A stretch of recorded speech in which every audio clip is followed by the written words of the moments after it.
ఎగిరే తెలుగుదేశం జెండా చేతబట్టినాడో, నందమూరి తారక రాముడి అంశాన గదిలినాడో, ప్రజలే తన ప్రాణమయ్యి జనబంధమవుతున్నాడో, మన నారా లోకేష్ అన్న కదిలి వస్తున్నాడో.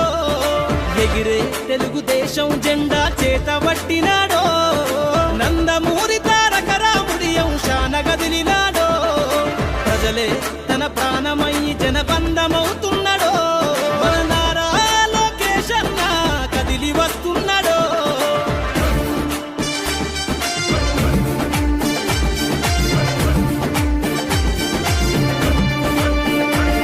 తన తండ్రి బాటలో జనం కోసము జెండనెత్తుకుండు, నిరంతరం జనహితాన్ని కోరే యువకరటం ఇతడు, ప్రజలందరి హక్కుల కోసం ఉద్యమ దిక్కై కదిలిండు.